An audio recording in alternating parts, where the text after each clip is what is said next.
Colin, I'm going to tag team here. We're going to look at status distribution of sawfish in the Eastern Indian and Western Pacific Oceans. So it covers what is FAO areas 71 and 61 in the Pacific, Western Central Pacific and Northwest Pacific, and the Eastern Indian Ocean in the Indian. So our area of interest went across to India, so everything from Southeast Asia, Australia through to India.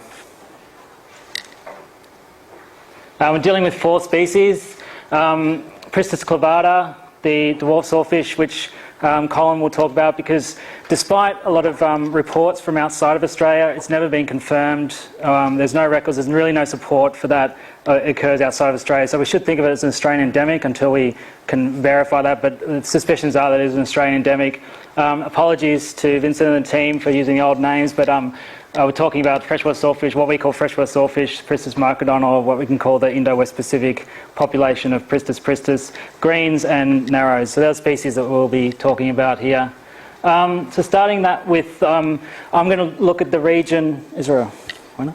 Yeah. Huh? Sorry, that way, press the top one.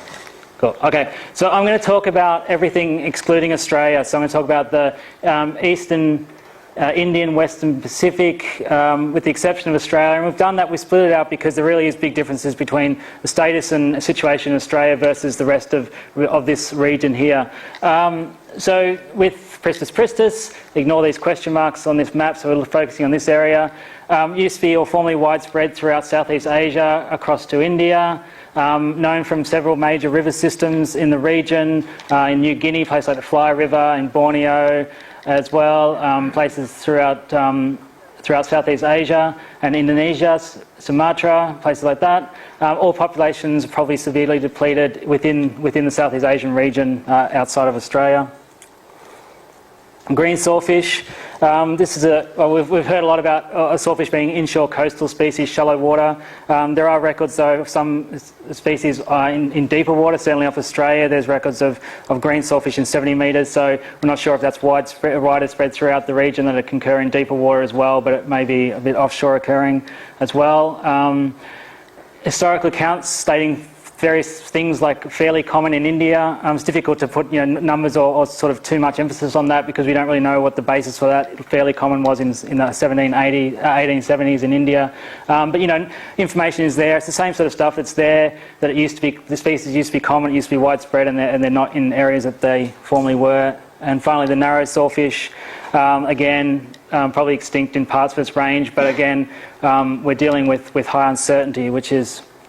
So what I wanted to do was to summarise the key points here about the region, Southeast Asia, Western Pacific, Eastern Indian, outside of Australia. And it's a region of intense human pressure in the coastal zone, so a lot of generally unregulated, unmanaged fisheries, coastal development, a lot of landings of everything in parts of Southeast Asia, like Indonesia. So we've got it's 8 of the top 17 shark fishing nations in the world are in this region.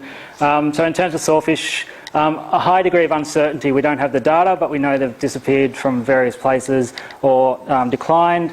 For example, Gulf of Thailand, good data set going back to the 60s, showing the basic disappearance of sawfish, and that's been supported with last sort of sighting in Thailand was 1983, and that's occurred through a number of countries in the region.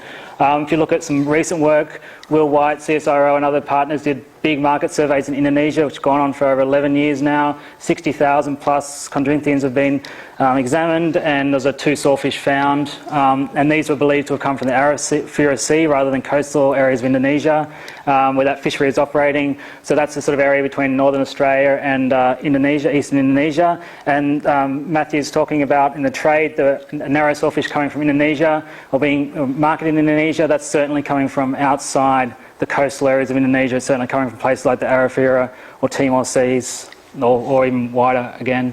And I think New Guinea may prove to be a regionally important area where there's still fairly pristine systems where there's populations of things like Pristis.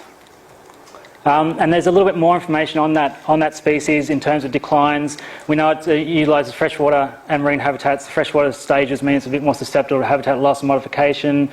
It's been described as common in various systems in the past and may still be in places like the Fly River, but the demise or the declines have been reported widespread throughout the region, including New Guinea, Cambodian Mekong, Malaysia, and in India, previously described as abundant, and that's an area where we need to do some more work, and Vinesh has kindly given some information on the situation in India, so there certainly still occurs around there, but again, much rarer than before. So with that, I'll hand over to Colin.